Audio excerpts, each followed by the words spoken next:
What's up, fellas? In today's video, we're going to talk about Jaylen Brown. He has had an incredible start to this season and really an incredible start to his career as he just continues to improve and develop every single year. We're going to talk about what's working for him, how he's gotten here, how this impacts the Celtics long term, because Jaylen Brown has been an all-NBA caliber guy so far this year, and it needs to be talked about. So that's what we're going to be doing in today's video. But quickly, before we get started, if you're new here, what's up? My name is Tucker. I upload NBA content on this channel every single day, twice a day. So if you're looking for consistent NBA content, this is a great place to be. You can also leave a like rating on the video as well. And you can check out various socials at the bottom of the screen. There's a link tree down in the description below. With those things said, let's talk about Jaylen Brown. So the big comparison for Jaylen Brown for a good part of his career, right? If you're someone that's, on the positive side of the Jaylen Brown debate, is Paul George. This has been something that people have continued to bring up about how, if you compare the beginning of Paul George's career to the beginning of Jaylen Brown's career, they're basically on the same trajectory, right? They're very raw, athletic, talented players coming into the league, and as they continue to develop their skills, they become, one of the better scorers in the league and one of the better two-way wings in the league, as Paul George did in Indiana, in Oklahoma City, and now in LA.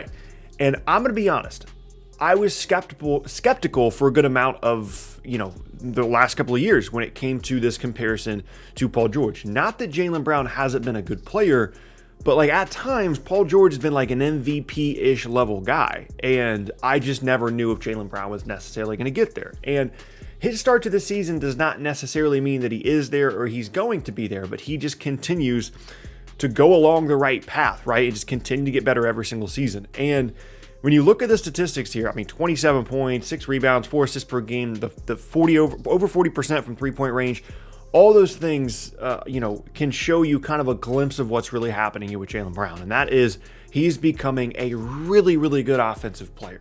He's lethal in the mid-range. He's, of course, an incredible athlete that can get to the rim. He's tightened up his handle so that he doesn't fumble the ball on his way to the rim.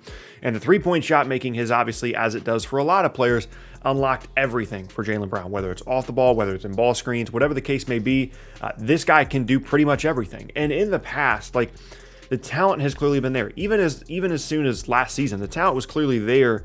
But I questioned the decision-making stuff a little bit. There would just be times where he would get in the lane and wouldn't make the correct pass, or at times was just a little selfish, quite frankly. And there are still moments like that.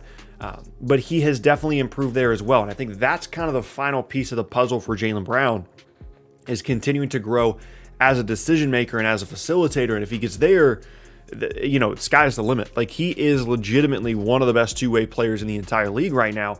And it's one of the reasons why repeatedly Boston has decided to keep not only Jason Tatum, but also Jaylen Brown time after time. Both of these guys have been in big-time trade rumors, and they've decided to keep them every time, whether it be, even going as far back to a DeMarcus Cousins trade, right? Or Anthony Davis, of course, or James Harden, or whoever.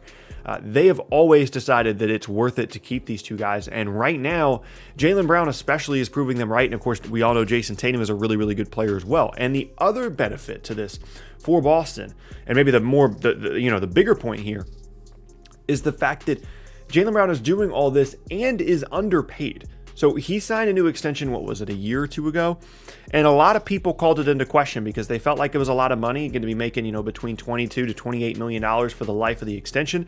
And people just didn't necessarily understand if that was going to be a good investment. And I'm going to be honest, I'm not someone that was jumping all over it. I wasn't someone that was like, oh, this is a great deal. I thought it was fine. But it, of course, was going to require some development from Jaylen Brown. And now he's developed so much to the point where if he continues this level of production, Jaylen Brown is underpaid. He's going to be making 22 this year, and then throughout the lifetime of the extension, all the way to the 2023-2024 season, where he'll be making $28 million. So he's going to be making between 22 and 28 for the next couple of seasons. And this season specifically, that is a huge, huge bargain. As I said, only $22 million this year. Here are a list of players that are making more than Jaylen Brown this season.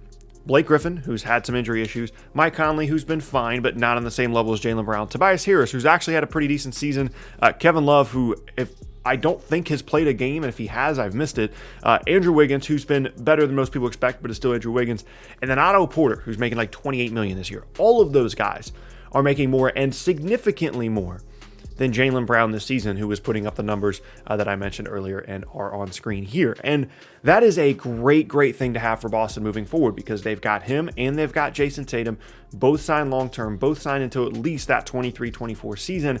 And they're only ever going to be paying both of those guys a combined $60 million, which in NBA terms for players of that caliber is really not that much combined, especially considering their age and the fact that they are under contract for the next couple of seasons. For extra context there, the Jazz will be paying in that 23-24 season $41 million just for Rudy Gobert, while the Celtics will be paying $60 million combined for Brown and Tatum. So what all this means is if Jaylen Brown continues to be this level of player, not only for this season, but moving forward, which that remains to be seen. This is a significant jump in per game stats from last year. Of course, Tatum has been missing some games. It's been a very weird season to begin because Kemba has been in and out as well.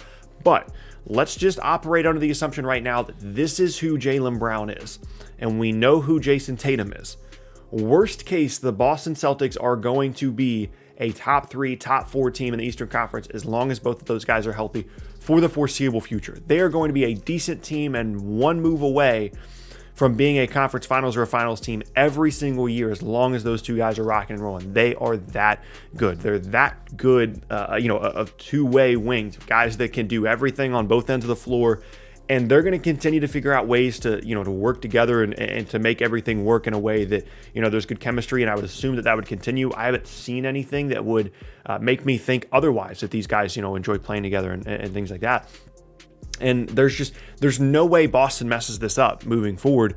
And the Kemba stuff right now, contract-wise, is a little bit tough. But like I said, as long as they have those two guys, they're going to be one of the better teams in the East and potentially in contention as well. And that is owed to not only Jason Tatum's development, of course, as we've talked about throughout the entire video, Jaylen Brown's. Because you can go back and look. People were not that excited about him as a 3rd overall pick in the draft when he came out. People thought that he was fine and he would become an okay player, but maybe didn't have the upside that some people thought, the number 3 overall pick should have. And they just didn't think he was going to be all that great. And Danny Ainge has been on this for a couple of years now, where it's been like, let's just go and get the big wings that we think can shoot and can defend, and we'll figure out everything else later. You know what I mean? And they just tried to stockpile as many of those guys as they could.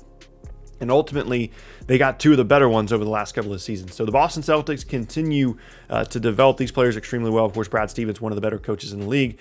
And hey, all I can do is give credit to Jaylen Brown and show some attention here with a video like this to let people know that, like, if this is legit, Jaylen Brown is heavily underpaid and has been fantastic. Like I said, all NBA levels of good so far this year for Jaylen Brown. But that is going to be the end of the first video of today, and thank you guys very much for watching. Once again, as I said in the beginning, my name is Tucker. If you're looking for more NBA content from me, you can check out the boxes on screen as well as the channel as a whole, where you can sub for twice a day NBA content every single day.